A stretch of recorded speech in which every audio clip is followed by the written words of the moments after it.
গরম পড়তে না পড়তে বাজারে চলে এসেছে পটল, তাই মাঝে মধ্যে বাড়িতে রান্না হবে আলু পটলের ঝোল। কিন্তু রোজকার আলু পটল না খেয়ে একটু বদল তো আনাই যেতে পারে স্বাদের।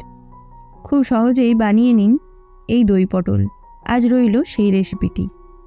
তার জন্য আমি এখানে নিয়েছি 8টা পটল। পটলটা আমি এইভাবে ছাড়িয়ে নিয়েছি। তারপর আমি পটলটাকে কাঁটা চামচের সাহায্যে ফুটো করে নিয়েছি ভালো করে 2-4 জায়গায়। তারপর আমি এতে হাফ চামচ লবণ ও হাফ চামচ হলুদ দিয়ে ভালো করে মেখে নিয়েছি। তারপর একটি কড়াতে আমি সাদা তেল দিয়েছি 50 গ্রাম।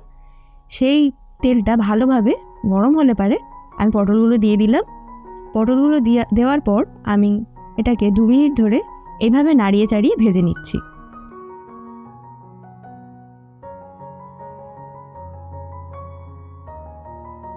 এটাকে কম ভাজতে হবে, নয়তো নেতিয়ে যাবে। তারপর এখানে কিছু গোটা গরম মশলা দিলাম।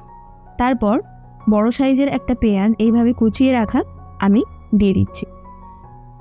পেঁয়াজটা ভালোভাবে ব্রাউন কালার এসে গেলে পারে তারপর আমি এখানে 1 চামচ আদা রসুন বাটা দিলাম। আদা রসুন বাটার গন্ধটা কেটে গেলে পারে আমি এখানে দিচ্ছি একে একে মশলা। তাতে আমি 1 চামচ লবণ দিয়েছি, হাফ চামচ হলুদের গুঁড়ো আর 1 চামচ লঙ্কার গুঁড়ো দিলাম। দিয়ে ভালোভাবে একটু নাড়িয়ে চাড়িয়ে আমাদের এটাকে সামান্য জল দিয়ে একটু কষিয়ে নিতে হবে। মশলাটা কষানো হয়ে গেলে পারে আমি এখানে দিচ্ছি 5 থেকে 6টা কাজু বাদাম বাটা দিয়ে এটাকেও ভালো করে আমাকে কষিয়ে নিতে হবে। এইভাবে তেল ছাড়িয়ে গেলে পারে তারপর আমি এখানে দিয়ে দেব 50 গ্রামের মতো জল ঝরিয়ে রাখা টক দই দিয়ে অনবরত এইভাবে আমাকে নাড়াতে হবে।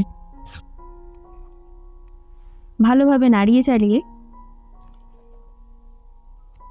তেল ছেড়ে গেলে পারে আমি এখানে পটলগুলো দিয়ে দিচ্ছি। পটলগুলো দেওয়া হয়ে গেলে পারে আমি এখানে 3টে কাঁচা লঙ্কা দেবো। দিয়ে আমি এখানে 1 কাপ পরিমাণ জল দিচ্ছি। জলটা দিয়ে ভালোভাবে এটাকে আমাকে সেদ্ধ করে নিতে হবে 5 থেকে 6 মিনিট।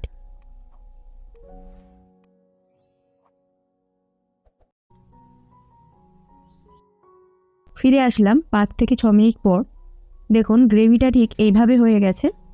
তারপর আমাদের গ্যাসের ফ্লেমটাকে অফ করে দিতে হবে। ধন্যবাদ পুরো ভিডিওটা দেখার জন্য। লাইক, কমেন্ট ও শেয়ার করুন।